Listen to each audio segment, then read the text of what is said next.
Hello students, आज हम समष्टि अर्थशास्त्र के अंतर्गत कीन्स के व्यापार चक्र पर दृष्टिकोण का अध्ययन करने जा रहे हैं।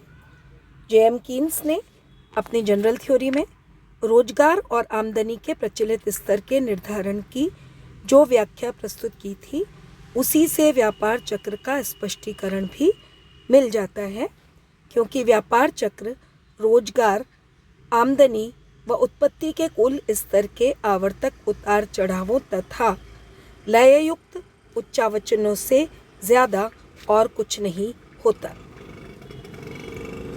कई दशकों में कीन्स के जनरल थ्योरी व्यापार चक्र विश्लेषण के क्षेत्र में एक केंद्र बिंदु बन गई है। डिलॉर्ट का कहना है कि लेकिन यह स्पष्ट होना चाहिए कि कीन्स की रचना व्यापार चक्र का कोई सिद्धांत प्रस्तुत नहीं करती है। यह उससे कहीं ज़्यादा या कहीं कम है।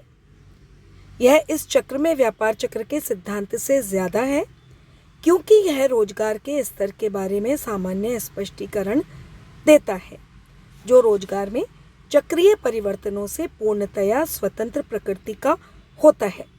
यह व्यापार चक्र के पूर्ण सिद्धांत से कम है, क्योंकि यह व्यापार चक्र के विभिन्न चरणों का विस्तृत विवरण देने का कोई प्रयास नहीं करता।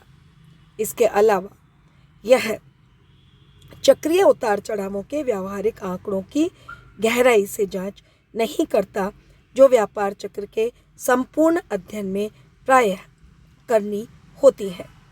कीन्स के पुस्तक के 22वें अध्याय notes on the trade cycle में उसके रोजगार के सामान्य सिद्धांत और व्यापार चक्र के सिद्धांत की परंपरागत वस्तु सामग्री में एक कड़ी स्थापित की गई है। डिलॉर्ट ने the economics of JM Keynes, the theory of a monetary economy 1948 में यह लिखा था। कीन्स के सिद्धांत में समग्र मांग की बहुत महत्वपूर्ण भूमिका होती है। समग्र मांग, जिसे हम एग्रीगेट डिमांड या एडीबी कहते हैं, वह रेखा C+I यानी उपभोग और विनियोग के बराबर होती है। समग्र पूर्ति एग्रीगेट सप्लाई AS की रेखा C+S के बराबर होती है। यहाँ C उपभोग और S बचत को सूचित करते हैं। यह 45 डिग्री की एक रेखा होती है। इस पर क्षैतिज अक्ष पर आमदनी की मात्रा तथा लंबवत अक्ष पर कुल व्यय समान होता है। एडी और एएस के परस्पर कटान बिंदु पर इफेक्टिव डिमांड निर्धारित होती है, जहां पर आमदनी और रोजगार निर्धारित होती है। कीन्स के रोजगार के सिद्धांत में उपभोग की सीमांत प्रवृत्ति MPC marginal propensity to consume का बड़ा महत्व होता है। गुणक की मात्रा को हम K से प्रदर्शित करते हैं। K बराबर होता है 1/1 माइनस MPC, यानी 1/1 minus marginal propensity to consume या सीमांत उपभोग प्रवृत्ति, या 1/MPS marginal propensity to save या बचत की सीमांत प्रवृत्ति 1 माइनस MPC MPS के बराबर होती है। तो हमने 1 माइनस MPC की जगह MPS भी हम लिख सकते हैं। निवेश को बढ़ाने पर आमदनी गुणक के अनुपात में बढ़ती है। निवेश की कुल मात्रा प्रोजेक्ट की लागत और उससे प्रतिफल की प्रत्याशा तथा ब्याज की दर के आधार पर निर्धारित की जाती है। इस संबंध में भी पूंजी की सीमांत कार्यक्षमता बहुत महत्वपूर्ण होती है। कीन्स के अनुसार निवेश के परिवर्तन आमदनी पर गुणक के माध्यम से बलवती प्रभाव उत्पन्न करते हैं।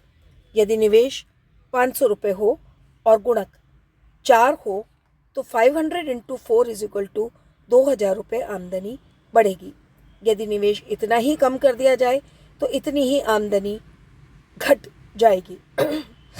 इस प्रकार निवेश के उतार चढ़ाव अर्थव्यवस्था में तेजी और मंदी को प्रभावित करते हैं। कीन्स के व्यापार चक्र विश्लेषण में निवेश की केंद्रीय भूमिका होती है। आगे इसमें हम सरकारी व्यय जी और नेट एक्सपोर्ट, निर्यात माइनस आयात या एक्स माइनस एम को भी शामिल कर सकते हैं और आय पर अन्य प्रभाव भी देख सकते हैं। यहाँ पर प्रस्तुत चित्र में समग्र मांग के परिवर्तन और व्यापार चक्र की व्याख्या की गई है। कीन्स के रोजगार और आय के सिद्धांत में समग्र मांग को और उसके परिवर्तनों को बहुत ऊंचा स्थान दिया गया है। समग्र पूर्ति के परिवर्तनों को गौण स्थान दिया गया है।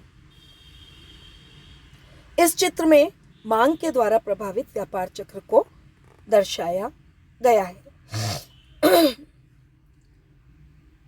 चित्र में एडी 0 जो कि ऊपर जो बाईं तरफ से नीचे वक्र आ रहा है, प्रारंभिक समग्र मांग वक्र अल्पकालीन समग्र पूर्ति वक्र को बिंदु P पर काटता है, जिससे PY कीमत स्तर पर OY वास्तविक राष्ट्रीय आय निर्धारित होती है। समग्र मांग वक्र के घटकर AD1 पर आ जाने पर नया संतुलन P1 Y1 कीमत स्तर पर तथा Y1 वास्तविक राष्ट्रीय आय पर स्थापित होता है। राष्ट्रीय आय Y से घटती हुई पूर्ण रोजगार की आय YF से, जो कि बीच की लंबी लाइन बता रही है, से भी नीचे Y1 स्तर पर आ जाती है। इस प्रकार समग्र मांग के घटने पर कीमत स्तर और राष्ट्रीय स्तर दोनों घट जाते हैं। समग्र मांग के बढ़ने की स्थिति को AD1 समग्र मांग वक्र से AD0 समग्र मांग वक्र तक जाकर देखा जा सकता है। इससे कीमत स्तर बढ़कर PY तथा वास्तविक राष्ट्रीय आय बढ़कर OY हो जाती है, जो पूर्ण रोजगार के आय स्तर YF से भी अधिक होती है।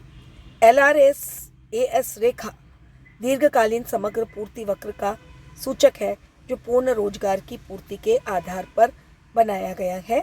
यह लंबवत दर्शाया गया है क्योंकि कीमत स्तर के बढ़ने पर समग्र पूर्ति में वृद्धि संभव नहीं है। समग्र मांग वक्र के धक्के कई स्रोतों से उत्पन्न हो सकते हैं, जैसे उपभोग फलन के बढ़ने या घटने से, सरकारी व्यय के बढ़ने या घटने से तथा स्वचालित विनियोग के बढ़ने या घटने एवं निर्यात आयात के परिवर्तनों से।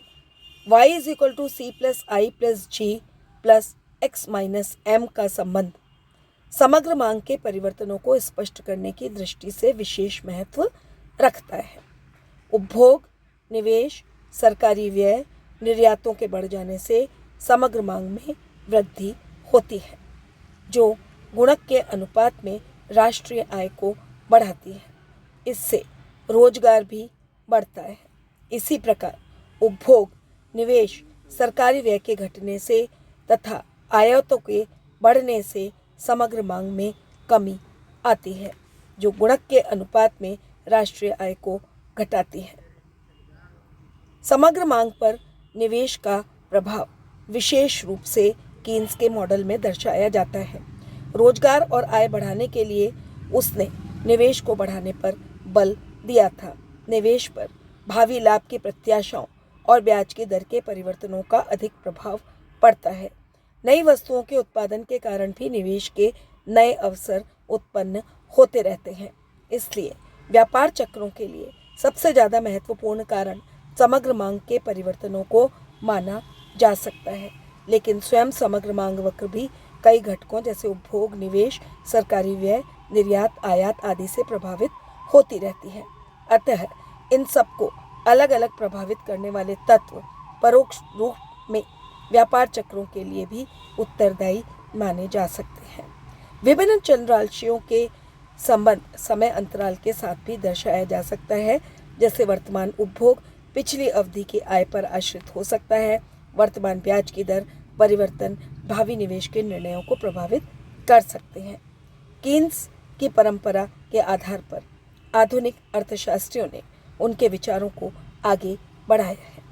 कीन्स के अनुसार समग्र मांग की कमी से मंदी और बेरोजगारी की दशा उत्पन्न होती है। उसको ठीक करने के लिए उपभोग अथवा और निवेश में वृद्धि करना आवश्यक होता है। चूंकि अल्पकाल में उपभोग स्थिर होता है, इसलिए मंदी को दूर करने के लिए निवेश को बढ़ाना आवश्यक होता है। निवेश पूंजी की सीमांत कार्यक्षमता MEC से ज़्यादा प्रभावित होता है, इसलिए व्यापार चक्रों पर पूंजी की सीमांत कार्यक्षमता का प्रभाव अधिक होने के कारण इस पर अधिक ध्यान केंद्रित करना पड़ता है। विस्तार की अवधि में MEC ऊंची होती है। व्यवसायी आशावादी व उत्साही होते हैं, जिससे निवेश की दर बढ़ती है। इससे उत्पत्ति, रोजगार और आमदनी में काफ़ी वृद्धि होती है। गुणक के जरिए इस प्रक्रिया में तेजी आती है और अंत में समृद्धि या पूर्ण रोजगार की स्थिति भी आ सकती है। लेकिन तेजी के अंतिम छोर या समृद्धि के समीप पहुंचने पर MEC घटने लगती है। प्रोजेक्ट के संभावित प्रतिफल घटने लगते हैं और इनकी लागतें बढ़ने लगती हैं। इससे गिरावट का दौर प्रारंभ हो जाता है। कीन्स के अनुसार मंदी की स्थिति को ठीक करने के लिए निवेश को बढ़ाने पर जोर दिया जाना चाहिए। यदि निजी निवेश नहीं बढ़ सक रहा हो तो सार्वजनिक निवेश को बढ़ाकर उत्पत्ति, रोजगार और आमदनी को बढ़ाया जाना चाहिए। इस प्रकार कीन्स ने पूंजीवादी निजी उपक्रम वाली अर्थव्यवस्थाओं को आर्थिक मंदी से उबारने का रामबाण इलाज सार्वजनिक निवेश को बढ़ाना माना है। Thank you very much.